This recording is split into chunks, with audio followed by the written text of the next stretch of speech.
3D boxing here with two of the brightest prospects in not just Texas but anywhere in the United States. The Rincon Brothers, Alex and George. It's good to have you guys on. Thanks for joining us. How you guys doing today?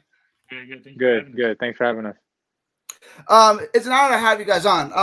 I know you guys haven't fought on the same card in a while. It's been since the Virgil Ortiz card in Grand Prairie since you guys were on together. What's it like? Is it exciting to be on the same card, or is it distracting, or how do you guys respond to when you're on the same card? It's we always love fighting on the same card. I think the best part about it is being able to train together. Preparing for the fight together, being in camp together. Especially when we're being away from home. Sometimes I have to fight, he doesn't, or vice versa. So we're kind of apart from each other. So we have a really close bond. And so it just makes it easier as far as like camp wise. We push each other, help each other, and keep each other accountable for everything that we're doing. So, but come fight night, that's the hard part because one of us has to fight first. So whoever fights first, if he fights first and I'm sitting in the back, going crazy, I get more nervous when he fights than when I fight. So when I want to talk about that, when you're not on the same card, like you fought on the Alex, you fought on the Ryan Garcia card in American Airlines, and then you fought on the Virgil Ortiz Hooker card in Fort Worth a couple of months apart.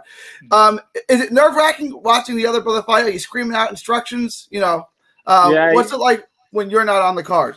It gets, it's a lot more, you can relax a little bit more because you don't have to worry about, making weight or like the whole fight stuff. Like that, like George said, we enjoy, being with the other person, with one another whenever we have to cut weight and we're in the gym training. So at least I know I'm not the only one feeling that, like, oh, we're both cutting weight. We're both not eating. We're both, when it comes to weight, like, so that's the good part about it. But whenever it comes to like George fighting and I'm not on the card, I can at least, make sure my mom's relaxed, make sure my brother's, fiance is relaxed. Like, I just like to make sure they're okay. Because either I know I get nervous, but they're the ones that freak out too. So I'm like, you know what? Let me have them relax. And because I have confidence in my brother. I know he does, he feels the same. Yeah. Both of you have been pretty dominant. I was like looking through your fights.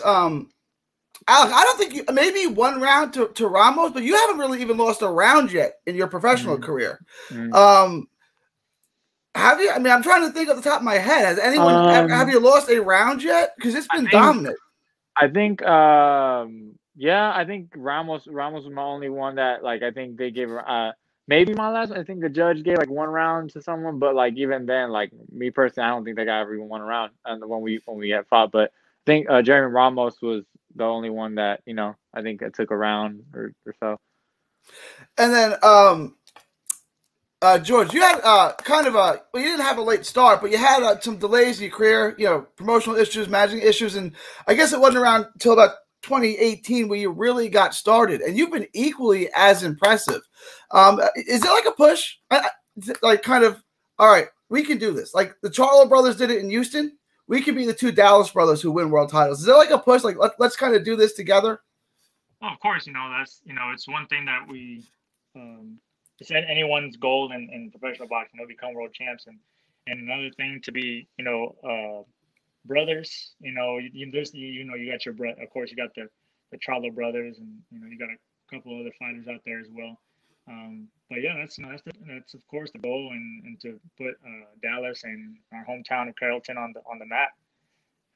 But yeah, that's definitely a goal of ours, and how awesome would that be for both of us to be world champs? Dallas needs more world champs. Right now, we're Hooker lost his belt, so we're down. There's just one champ from Dallas, so we need a couple. We need a couple more. But I want to talk to you about. So you got a Dallas theme going on. Tell us about your outfit for the next fight, Alex. So my next outfit, some people that know me know that I used to play basketball in high school, and that was my main passion. And at one point, I let the sport of boxing go right after high school for about like almost a year, because I wanted to pursue my basketball dreams. Like my next outfit is gonna be dedicated to the Dallas Mavericks, to the whole Dallas Mavericks organization. I chose their like new jerseys they came out with this last year. It's gold and white. And so I just want to give a shout out to you know, obviously the whole Mavs organization, they had a pretty crazy run this year in the playoffs. Unfortunately, or like, well, you know, against the Clippers, they didn't have like a long run, but they played their heart out. And I'm just a huge Mavs fan. And actually, when I fought at the American Airlines, to me that was my dream venue. Like everyone talks about MGM and Cowboy Stadium, and I've been such a huge Mavericks fan my whole life that was my dream venue. So, you know, I got to kind of knock that off my bucket list. So I got to ask you then, since you are a huge Mavs fan, what do you think about Jason Kidd hiring? About Jason Kidd being their new head coach? I'm super happy that he's there. Obviously with that championship mentality that he had whenever, you know, we won a championship in 2011. It's good to have him, especially because he was a point guard and not just he was an average point guard. He was a great point guard, and I think he's going to be great because he knows how to run the team, and I think he knows how to work with the system as well. From him being with us way back in the day, and then he ended up coming back around that era whenever we won our title. So I think it's going to be great to have him along, and hopefully, like, you know, I know they're trying to get like Michael Finley and like work with like Dirk in there. So I think it's smart to have these players that were there so they know what worked. But I think they also can't get carried away with like, all right, well, we won the championship, so we're going to win the championship because we're working here now. It's like, you got to make sure the pieces are put together. One other question I wanted to ask you, right? You got Luka, so you got half of what you need right there to kind of compete for world titles. Just getting the other half. Is Porzingis in the future, or is he gonna have to go? Is he not this other guy? Right? Is he not the number two? The only two I'm gonna throw up is the peace sign. Like, he's got to go. He's got to go, man. I'm sorry, dude. Like, he's like 7'3", and he still blocks shots, but he's basically a perimeter shooter now. It's he's and I was getting frustrated because he was at the top of the key a lot, and he couldn't post up people like Patrick Beverly, or he couldn't post up people like Reggie Jackson. Like, he'd be posting people up, and he would just be afraid to shoot. And I mean, I get the whole coming back from an injury mentality and kind of coming back after all that, but you're too big to not post these guys up. No, I hear you. I definitely hear you. So I want to talk about it. Last year, 2020 was a rough year for a lot of people, but specifically for you. You had one opponent that missed weight by about 20 pounds, right? And then you had a hand injury, which knocked you out of the fight, which you didn't think would be such a big deal. But then the pandemic hit, so you're out of the ring about a year and a half. Is that about right? Oh, yeah, almost about a year and a half. Yeah, it's actually like about a year and a half on that, yeah. What did you do to, keep yourself motivated, and what did you do with your, your downtime? Well, my downtime, with all that happening, obviously I was just trying to make sure like everything was cool, I was healthy, and obviously mentally getting back into the gym and making sure everything's cool. The whole 20-pound thing was just a bummer because I had like people come out, my family sponsors came out. That was just out of my control. But whenever COVID hit, it was kind of, to be honest, it was kind of relieving just so it can, like, the world runs so fast that, like, it kind of gave people time to just slow down, like enjoy time with family and just be at home and relax and be with your loved ones, even though some people weren't really seeing each other's family, but it was just allowed the world to kind of slow down. So it allowed me to kind of just venture out. I got to start doing music and all that. So that helped me out. And then really just kind of kick with my family, and, I was gaming a lot. Like, I was gaming like 10 hours a day. It was bad. So that definitely was what I did a lot with my downtime, music and that. And then we have like a little setup in our garage, and my brother does too. So we would, take turns. A few days we'd go to his garage and my garage, and we would just train there. I wanted to mention that too, because I saw that you're, I heard one of these songs, Quality, I think it was Quality, on YouTube. And I'm like, this is another professional athlete trying to be a musician. It's actually really good. It's got like a Drake quality to it. I mean, has music always been a passion of yours, or how did you get into that? And I want to ask about, George playing the guitar for you in the future. But was that always a passion, or was that something you got into? Yeah, I've always been into it. Like, when we played basketball, when I played basketball in high school, we would do like bus rides, and eventually, people would freestyle, but I was a little bit more shy back then. And then like they would have me jump in, and I got confident into it. And like finally when COVID, I was always into music, and I would write therapeutically. And I love all different kinds of music. We were up to listen to like classic rock, like 80s rock, and all that. So I listened to everything. And whenever COVID hit, I was just so bored that I was like, man, like, fuck, I'm gonna just finally finish the song. I did it, and then I had a friend of mine that reached out. He just started music, so I was like, hey, I'll personally train you. You scratch your back, you scratch my back, I scratch yours. Like, let's kind of help each other out. And so he kind of helped me kind of like know how to get started, go find out some of the studios, and then really from there, that's when I recorded Quality. Was actually my very first song I ever recorded, and that was the first one I had released, and like people loved it. You know, everyone loved it. I had a great feedback from it, and then from there, I dropped the EP, and Quality was the name of the EP. It was, I think, 7 songs on that one, and then I dropped a second EP in February called Heartless, and that was an 8-track EP, and then I released 2 singles after that: Raza Freestyle Part 2 and Hate to Know with the featured female artist. So it's a lot of fun for me. It's a way to kind of just, you know, vent in a way, but it's a lot of fun. It's really it's good too. Not to sound like a pun, but it's quality. It's good music. Did you tell everyone where you can find it? Where they can find it? You can find it on all streaming platforms: Spotify, Apple Music.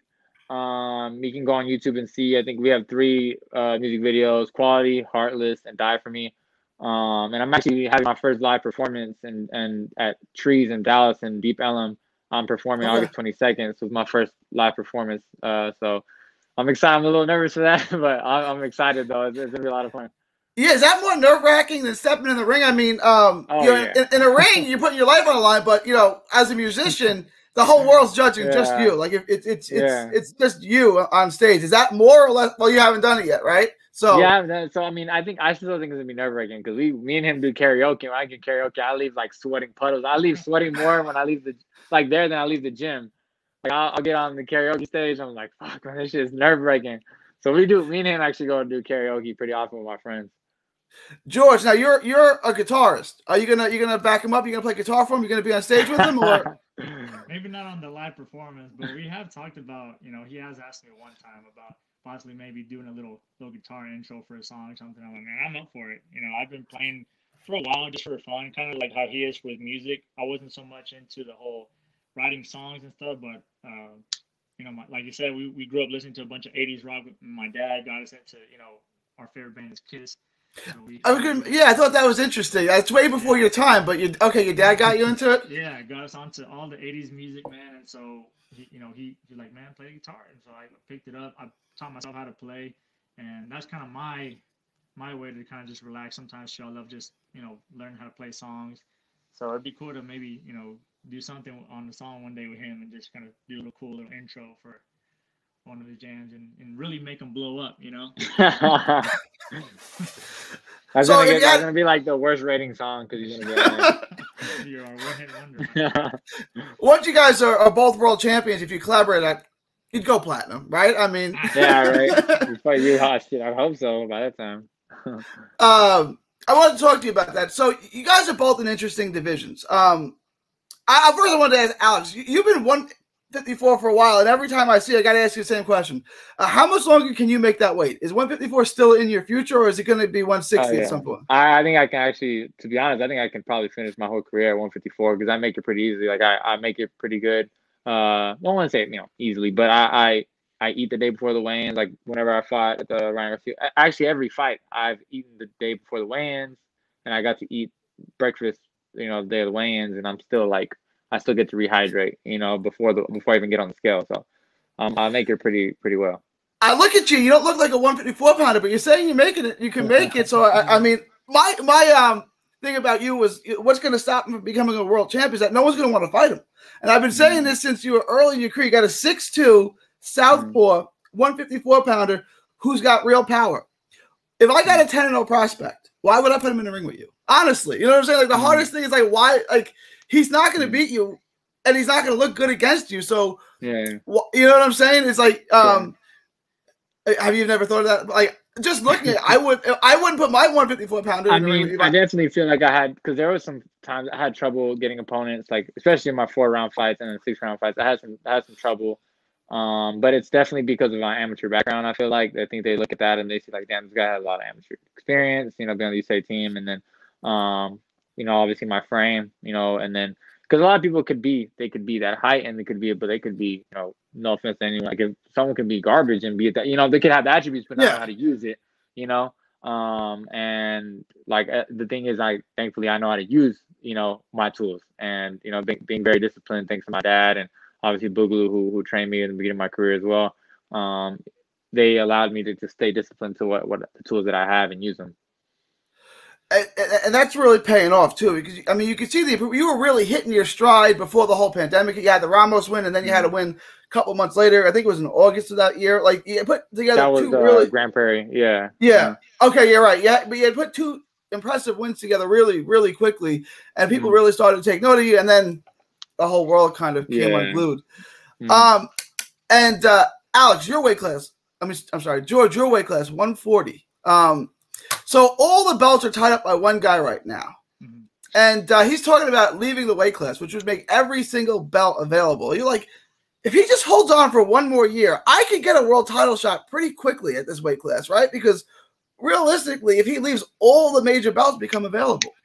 Is that like something like that plays in your head? It's like, you know, if all the belts become available, a couple more wins and I could be kind of in line to get one or fight for one. You know, that's of course the, you know, like we said, that's the goal. And hopefully, yeah, within, you know, next year two, something's gonna happen. You know, I've always said I don't want to feel that rush, but I mean, yeah, like you said, had a little rough start with some things that were kind of out of my control, and it was, you know, not the way I wanted to start my professional career, but you know, a couple years, you know, 2018, 19 really got things going, and then 2020 kind of slowed things down, but trying to pick it back up. And yeah, man, I mean, if they all open up, you know, who knows, you know, I always try to take it a fight at a time. After that, you know, just keep on going, you know, getting those wins under my belt, climbing the ladder, and that opportunity will come. It is. And you had the really, I mean, you fought everyone as an amateur. You had a really, how many amateur fights did you have total? Do you have any idea? I want to say I had about a little over 230 maybe. Yeah, I mean, you fought everyone. You want to just run through some names? I know you fought Julian Rodriguez. You fought Mike. I mean, you fought everybody, right? Yeah, I fought Mike Reed, Miriam Mon, Robert Easter Jr., Jamel Herring. You fought Black Magic. I fought Travell. Yeah, I fought Travell. State Golden Gloves. Yeah, I fought a bunch of names. A bunch of names growing up. That's kind of it, right? Because when people talk about your style, right? Are you a natural southpaw or are you kind of like ambidextrous? Because I see you switch kind of. How you've switched No? I've always been we've always been a southpaw growing up, but we're right-handed. So. Oh, are you both naturally right-handed? Mm-hmm. And they just told you, that was smart. Okay, and I was gonna, because you come from a fighting family, I was gonna ask you. My dad ambidextrous. My dad's ambidextrous, but fighting-wise, he's a southpaw. He does, you know, he writes with his left, everything, and he told me, at least when I started fighting, that, you know, he would always have me with him in the gym. And he's southpaw, so he's training. I'm watching him, and when I kind of started mimic him, you know, just I would stand southpaw. He would try to switch me and make me go right-handed, but I didn't like it, and I would always go back to southpaw. So he was like, all right, well, let's keep it that way. The thing on you that I heard when you were, you know, coming up 2018, 2019 was that he's a good boxer. He's left-handed. He's good defensively. He's responsible, but he doesn't really have much power. But you kind of knock everyone out. I mean, how would you describe your style in the ring? I mean, like, you've got early knockouts too, which would say that you do carry. Whoever said that, I want to slap the shit out of him. This dude hits harder than most of the people. He honestly hits harder than most people I've ever fought. Like, George hits fucking hard. Like, I'll tell you that right now. And like, the results speak for himself. A lot of fighters he's fought, I think he's like dropped like the last, I think, 9 opponents he's been in the ring with, I think. Yeah, something like that. Yeah, I don't see myself as a brawler or like I'm the heaviest hitter. You know, I do think I have popped my punches, of course, and you know, obviously it shows. The stats bear that out. Like, you've got early knockouts and you got a really good knockout ratio. I mean, obviously there's power there. Yeah, I just think my technique backs it up. You know, I like to try and stay composed. You know, be smart in there, and you know, the punches just happen to be the right type of punch. They land at the right spot, and that's the kind of fighter I am. A little bit more technical. I don't get too crazy. I just like to keep myself, you know, composed and relaxed and look good doing it. And I believe that's where my power comes from. You know, I like to set up my shots crisp, make them crisp, clean, and when they land, you know, they land hard. And I think when people look for someone that's a puncher, I think they look at a guy who's like always coming in like, you know, like crazy explosive power. And that's not necessarily what a power puncher. Like someone can just let the shots come to them, and a technical fighter sets the punches up, and it's not like you see a lot of those punches like in a fight, but those shots, the person on the other end will be like, shit, this dude can hit. Yeah, and I've had some of my opponents, come and tell me, like, man, you hit hard. So, and not that I don't think I don't hit hard. I guess it's just because of hearing it all the time. That I do hit hard, and I do believe it. I do, but it's more the placement, the type of punch, the placement of the punch, and these fight. And of course, 8-ounce gloves, this is gonna hurt. So if you got some pop behind it, it's really gonna hurt. And I've had a couple of fighters actually come after the fight. Hey, sportsmanship, showing sportsmanship, and of course they're like, hey man, you got a strong punch and stuff. So I appreciate that, and I think it follows up. Like I said, it comes off my technique. And 140 is a stacked division. Is that your future? Can you make it consistently? Is that where you're going to be from now on? Yeah, well, as of right now, there's no thought about going up or down or anything. At first, I was thinking about, because in amateurs, when I was in amateurs, the weight class was 141, and I started fighting in that weight class since I was like 14, 15 years old. So I've been at that weight for a long time. I was thinking, and actually in the kind of near the end of my amateur career, or a couple years before that, I actually went down to 132 for a national tournament, just because I was kind of a little light. Like, let's do it. Why not? I actually fought Eric De Leon in the tournament, so that was a real good fight. But yeah, no, right now I can still make it. Like I said, every camp's a little different. I try a couple different things every now and then, so weight's a little up. But for the most part, like Alex said, we always I don't blow up too much like some of these fighters. They'll be 140 pounds, but they're weighing like 165 or something, 170, 180. I'm like, man, no, I don't like to even see 160. So I don't kill myself to stay low, but I just take care of myself, so that way when it does come time to drop the weight, I don't have to struggle like that. That's interesting, because I know Barrios well, and he told me he walks around almost 170, about 165 to 168. And it's yeah. And his days, I think next time I see him, I'll ask him, but I think he's basically done with the division too. I saw Keith Thurman. Keith Thurman was doing a commentary for a PBC fight. This is right before the pandemic, and he told me he weighed about 190. That's when he knows he has to kick in the cardio. Because when he went to camp to fight, who did he fight before Pacquiao? Josito Lopez. He said he had to spend the whole camp just cutting weight, so it was like basically cardio camp. Is that I can't do another camp like that because you're not sharp, right? Because you spend the whole camp cutting weight. You guys can, stay close to weight. I mean, that puts you really ahead of the game, and gives you time to work on staying sharp as opposed to basically going to weight camp. Trying to lose weight the whole time, exactly. So I wanted to ask Alex. George, your division. I'm sorry, Alex, your division, 154, Castano versus Charlo. I'm assuming you saw the fight. Yeah, who'd you think? Honestly, I definitely thought Brian took it. I definitely thought he took it. I thought he had it. The closest was 7-5. Brian, like I don't think Charlo took it at all. Really. I mean, the fact that it was a draw, you can't be like outraged by it, really. But I saw it so clean cut by Brian that I thought he won the fight, and it just sucks, because there's politics in the sport and things like that. And I don't want to use the whole like politics in this situation, because it was a good fight.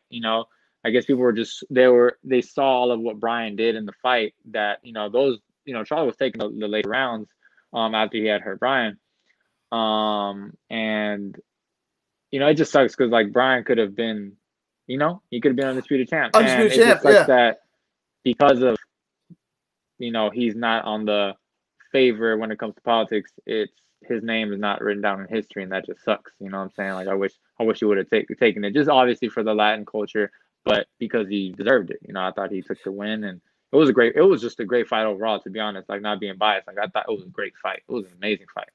No, it was a great fight, and he's got he's got a tough luck draw with Laura. I thought he won, and then he's got another. Now he's got a draw with with Charlo. How much differently? I didn't even know he fought Lara. Yeah, I didn't even know he fought. That's kind of how, that's how he kind of burst on the scene. Like I think he was supposed to be like an opponent for Lara, and they ended up fighting to a draw. And most people think Castano won. I mean, if he had 2 wins like that, how much differently would he be viewed right now? You know, well, he'd be the undisputed. He'd be the undisputed. Yeah, exactly. Yeah. And then I think I was to say I think if he would have took the win. I don't know if they're gonna. I don't know if they're gonna run it back or not, but I don't know. I think they should, but I don't know if Charles is gonna want to do that just because of I don't know. It didn't seem like he wanted to. Yeah, it just didn't seem like from what I've seen him on post-fight interviews and stuff. I've seen him more like willingly to take a fight, like when they bring it up compared to this one. But I mean, who knows? And then the other thing I wanted to ask you: there's another Dallas world champion fighting in a couple of weeks. Spence and Pacquiao. Alex, you've sparred with Spence, right? Yeah. Well, me and George both. You both have. All right. Spence Pacquiao. Who you guys got? I honestly think Earl's gonna take the fight. I think the thing that Pacquiao can do to make the fight that much closer is obviously his footwork. He's just so, he moves so much and he just knows how to like hop in and out, but Earl just keeps coming forward and Earl's not, people I think they think that Earl is just like a straightforward bulldozer and he's not. Like he knows how to move his feet as well. He just necessarily hasn't had to in a lot of his fights. Like he proved that with Mikey. Like he boxed the shit out of Mikey, and I think he's gonna be able to take down he's gonna be able to beat Pacquiao. A lot of people are saying stoppage. I don't see the stoppage happening. I mean, I think it's a possibility because it's Earl's power, but I think Earl's gonna take the fight. George, what do you think? Same thing?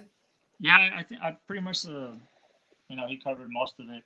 Yeah, everyone's expecting it to be a really good fight, obviously, and the only reason that a lot of people, including myself, aren't like completely saying, "Oh, this is a no-brainer for EJ, no problem," is the fact that Pacquiao he's not exactly at his peak, obviously, but me personally, I haven't seen him to where it's like, oh man, like he's on that downfall. Age caught up to him. He's still super fast. His footwork is crazy. His angles, are insane. So I think that's what's gonna make the fight obviously a lot more interesting. But yeah, like Alex said, EJ has more than just that power behind him. He's smart. He was an Olympian for a reason. So he's actually got that boxing IQ and he knows what he's doing. I mean, working that jab, setting up that left hand. So he knows exactly what he's doing. I think it's gonna be, a little closer fight than what people think at first, but I do think EJ is going to take this win. And it, of course, makes sense in the boxing politic world. I mean, what happens if EJ loses his fight to Pacquiao? Pacquiao's on his way out. EJ is getting this win. Everyone wants to see that fight, him and Crawford. Getting a loss of Pacquiao, you're all going, well, why should I give him a fight? He lost to Pacquiao, and he's 50 years old. The thing is, if Pacquiao's going to get on the cards, he's going to have to win. He's going to have to win very convincingly. Like, he's not going to take a close decision. There's no way it's going to happen. Did you guys both think that he beat Thurman? Were you guys content with that decision that Pacquiao beat Thurman? Oh, yeah. Oh, for sure. Yeah. Yeah, I thought so too, but I thought like Pacquiao got out to an early lead and then Thurman just kind of ran out of rounds towards the end of that fight. I'm expecting, I'm kind of with you guys. I think Spence will win, but I'm thinking Pacquiao will be competitive, especially sometimes Spence goes in the high guard. If he does that and Pacquiao can throw 4 and 5 punch combinations, like he may just steal rounds on value, yeah. But I do think it's like, yeah. I mean, it's the volume and the speed. But the fact that these punches are coming from the different angles, yeah. Like you just, of course, everyone expects the jab to come straight through, but when it comes from like loops over and then you get this, you just don't even know what to do. And I'm sure, and then plus he moves out of the way so fast, so I think that's gonna, it's gonna give him problems for sure. Chris Algieri told me it's like trying to avoid daggers coming from all different angles. Like eventually you can make some of them miss, but eventually you're gonna get hit by one. And I thought that was a pretty interesting analogy. Then, so I wanted you guys to talk about what's going on in Dallas. Like we have Hooker who was a former world champ. Spence is a current world champ. There's Virgil Ortiz. There's you guys, and then there's guys on the way up. You know, Tristan Calcruth, Hector Valdez. There's a lot of good fighters coming from this area. What's going on all of a sudden in Dallas, where it's such a boxing hotbed? I think obviously, I think social media has been a great help. One, I think social media can be a great tool when it's used correctly. But I think just whenever I just know for sure, whenever like Hector and Franco signed, you know, with Robert Garcia and with Golden Boy, they kind of started to open things up, right? And then with Virgil as well. And then that's whenever they started to have more cards. So they're looking at like all these other fighters, and I feel like that, you know, the fighters made the name for themselves. Like Hector Valdez is, you know, he had a long amateur career as well. You know, George his amateur career is crazy. And then, you know, our talent has speaks for itself when it comes to amateur, and then obviously in the pros we're doing our thing. Tristan being young, but obviously his frame and it's just, it has a lot to do with marketability, but also it was pretty much a matter of time, you know what I'm saying? And I think that's what really it was. It was just kind of them kind of starting with Hector and Josh and then Virgil, and they're like, man, there's this talent in Texas, and they probably were, you know, saying, hey, there's this guy back there, and boom, boom. We all grew up together pretty much. I mean, all that whole group: Virgil, Hector, Tanahara. And we went to nationals together. Like me, Yeah. Hector, and Josh went to National Golden Gloves together. George went with Hector. Hector Valdez is in our boxing gym. We've known him for years. And Tristan, you know, coming out of our gym and stuff. Me and that's like my little brother. And you know, we're just all so close in the same circle. Virgil. Even Franco, even though they're from San Antonio, like we grew up together at tournaments, nationals. We always see each other at states and nationals. So we knew growing up that we had a good group of people. Dallas, of course, Texas overall, yeah, but Dallas, of course, as well, had really good talent. It was just a matter of time before people actually got to, you know, recognize everyone. And obviously, you know, like we got EJ, Hooker, all them. Speaking of brothers, you got Josh Franco's little brother. I know he gets overlooked sometimes because he's a 108-pounder, but Bam Rodriguez is something else. So the footwork and the speed and the power. That guy's incredible, isn't he? Yeah. And he's like 20 years old, so it's only going to get up from here. Yeah. Robert Garcia told me that he was the best fighter in his camp. And that's quite a camp he's got there too. His IQ is crazy. Like the things that he sees, the angles he sees, and the punches he sets up. It's you know, he's on a whole nother level, and he's got power, and I'm happy to see that because yeah, I think we went to a tournament one time. Me, Hector Tanahara, and Bam, we went to National POW together, and that's kind of when I really started to got to know Bam. So I mean, it's pretty dope to see where he was at back then, and he's younger, so like to see him where he's at right now is crazy, and he deserves it. You know, I'm proud of him. There's talks that he could be fighting for a world title as soon as next year. Yeah, so, yeah, man. He's been, you know, he's been blowing some of these guys a lot of these guys out the water. So you know, why not? Then the last time y'all fought on the same card, it was in the Dallas area, and you both got second round knockouts. I think, right? I think so, right? You both got. I think so. Yeah. Yeah. We're kind of expecting that same thing again. You guys, can you deliver knockouts for your fans, for your hometown fans? So yeah, we're gonna you know, follow the game plan. But if it's there, you know, why not? We're gonna get paid for overtime. So. Yeah. What's it like? You know, how much different is it fighting when you're fighting in the Dallas area as opposed to, you know, New York or California or somewhere else? I mean, is there a lot more pressure on it, or is it just a lot more fun fighting in front of your hometown fans? I mean, I think it was, at least to me, of course, being home, always a great feeling, you know, especially being away from family and everyone, getting back, just landing at the DFW airport, man, it feels so much better. Come fight night, you know, you always feel the little butterflies, a little pressure of come fight time. But honestly, to me, at first you might feel a little something just because you have, you know, familiar faces. It does make me feel better. It's more comfortable for me, more relaxed. But once that bell rings, man, I don't even hear nothing. All I hear is our footsteps in my corner, and that's it. So in reality, when comes fight time, I don't even know where I'm at.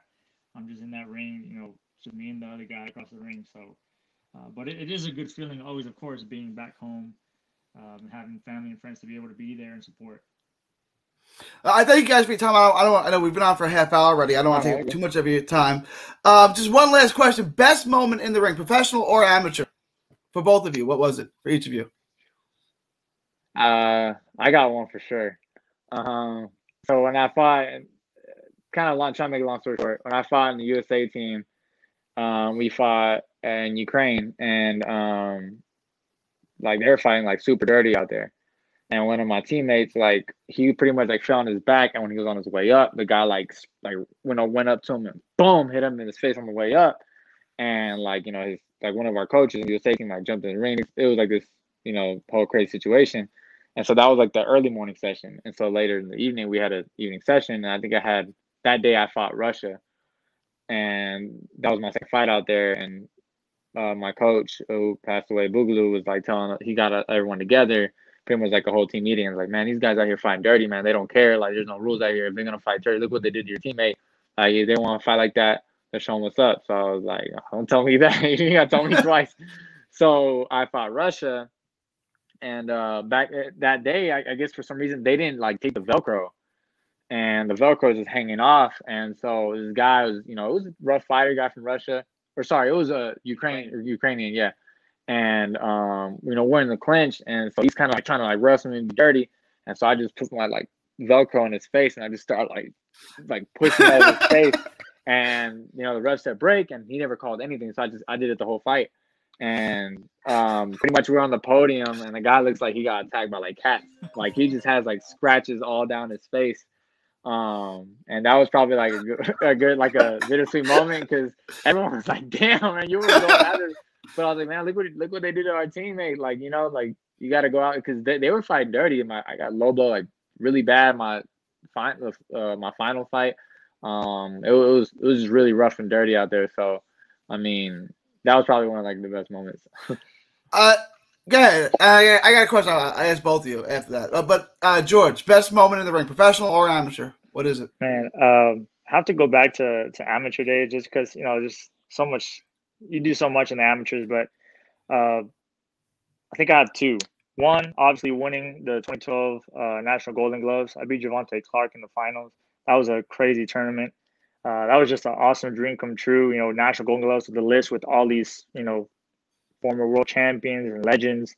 And then, of course, we got to go see Mayweather versus Cotto. They got us tickets for all the champs, so that was cool. But I think one and special for me is being at the Olympic trials. I mean, unfortunately, I didn't make the team, but just being there, being at the Olympic trials, you know, which was a dream of mine, but just not a lot of people can say that we're there. You know, top 8 best boxer in my division in the United States. You know, working to get to the Olympics.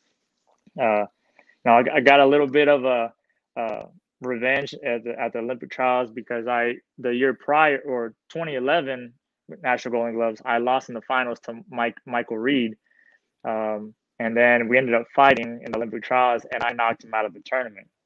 So that was a kind of a bittersweet thing for me. Well, I mean, you know, because, you know, we ended up being stablemates up here, so in DC for a while. So it's kind of crazy how it just big old circle. We come from amateur rivals to, you know, training together for the pros. So, and it's kind of, he talks about it coming full circle. It's just crazy, because, you know, like now we're stablemates, right? We're under the same manager. And then like when I was young, when George fought at the Ringstar World Championships, George had fought Atlantis Fox.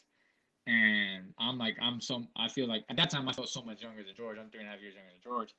And he's fighting Tez, and now Tez is our strength conditioning. Like, we do strength conditioning together out here, and I spar Tez a lot. So it's like, it's crazy. Like, I feel like such a young kid watching my brother fight this guy, super tall dude at the time, and now he's one of my sparring partners out here. So it's just like crazy how that works. And I beat him in the final for the Ringstar World Championships one time, and even like, I think it was maybe the last camp. We were strength conditioning, and just super random. He's crazy, man. Real cool dude. He's crazy, and we're just, you know, we're transitioning, and he's breathing like, "Hey, George, what's up, man?" Like, "Hey, I watched a fight the other day on YouTube." They're like, "Man, I won that fight, bro." Did he? Do you disagree with him? Did the judges get it right? Did you beat him, you think? Oh, they got it right. I try not to rub it in his face. let him have his moment, you know? He tries to take that on me now because I'm his sparring partner. But, yeah, no, it says, man, the Fox brothers, want to give them a shout-out. George just sparred with Mike Fox, and then says I sparred him multiple times. I sparred him to get ready for when he fought Demetrius Andrade. We sparred each other a lot. He helped me get ready for my last fight, and then, we did a lot of rounds. And Mike Fox fighting, I think, Saturday, right? Yeah, Saturday for WBA. interim welterweight. Yeah. So, shout out to them for sure. Last question.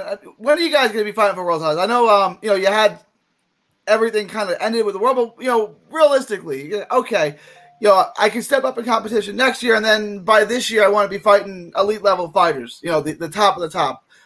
Do you guys have like a blueprint kind of, or is it when it happens, it happens? Really, it's more when it happens, it happens. We just never know. Like, for example, like COVID, and I like to bring that up to occasionally. You just never know in the sport of fighting. Yeah.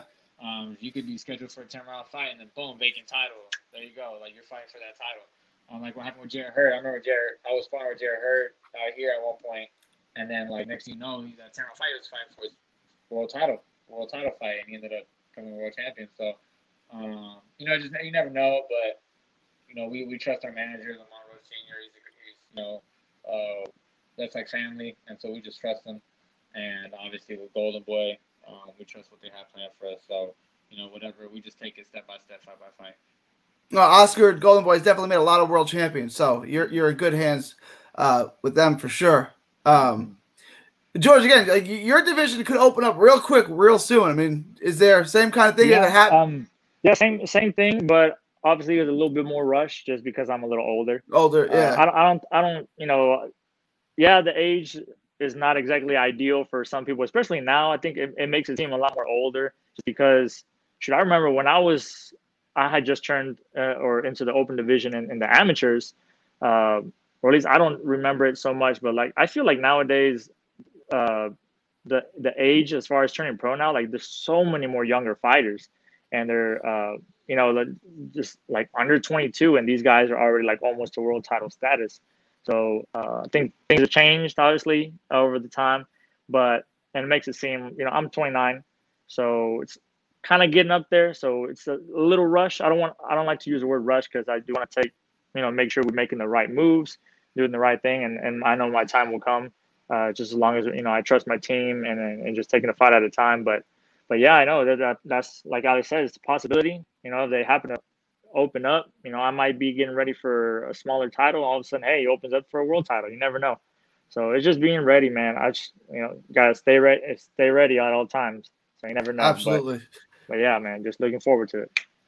All right. God bless, fellas. Tell everyone where they can find you guys on social media and, when you're fighting next, obviously. George Rincon 92 on Instagram, Rincon_18 on Twitter. I don't use it much, but you never know. I might pop in and tweet here and there if I get, emotional or something. But yeah, that's it for me. I was Rincon 95 on Instagram and Twitter. Rincon Official for my music page on Instagram. My name on Facebook. And Rincon 1195 on Snapchat for the Sugar Mamas. If they want to take care of me. But I just want to give a shout out to all our sponsors too. See if I can remember them. Fruteria Sonistas in Irving, Turbo, Pizza in Carrollton. PPP Boxing is the social media boxing account on Instagram. On Instagram. My mom's hair salon, Divas Hair Salon in Carrollton.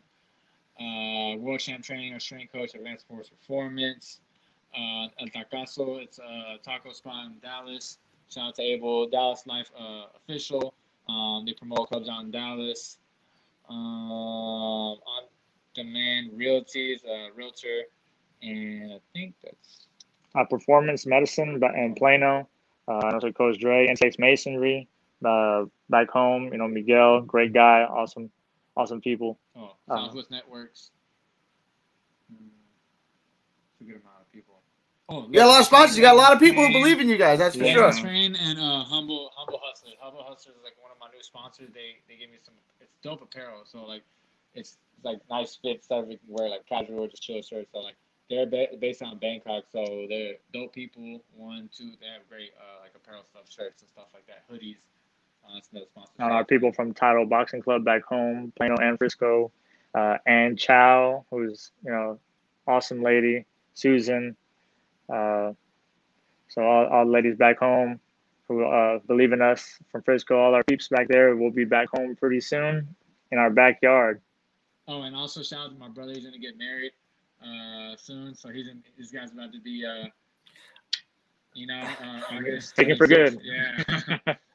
Everyone Sorry, tells ladies. you not to do it. Do it. It's the best thing that will ever happen to you. I've been married for 9 years now. It's the best thing that could ever happen to you. Everyone's like, Thank you. I feel bad for his fiance because she's got over this face. if she's willing to put up with it, that's on her, you know. It's funny that you're like one of the first people to be like, man, do it, man. It's awesome, great, because at my bachelor party, like every other person, like, yeah, man, what are you here for? Oh, I'm here for on my bachelor party, man. I'm getting married. Don't do it, bro. Don't do it. I'm like, I think I'll be okay. It's all about the woman you pick, right? If you pick the right woman, like I did, it's the best thing that could ever happen to you. Then do it. Shout out to Stephanie, sister-in-law. Shout out to my. I don't have anyone. Future wife out there. I just want to glorify obviously God too. Thank God for everything. You know, we wouldn't be where we're at. My dad, of course, all the time he sacrificed for us to be here. My coach, he passed away in 2017. Boogaloo. You know, I do this for him as well. You know, he believed in me from day one. So I want to give him a shout out. You know, our whole family back home. You know, we love y'all. Everyone back home. We're gonna do this for y'all. So we can't wait to put on the show August 14th. God bless y'all. August 14th. It'll be live on the Zone, right? I think ours might be like the Facebook. Are you guys on the Facebook part? Ours might be the Facebook show. Both Rincon brothers, like I said, last time that you fought on the same card here in the Dallas area, you both got knockouts, so we're expecting you to do the same again. God bless, brothers. I appreciate you coming by, and thank you for your time. Thank you for having us, man. Thank you. All right. Thank you.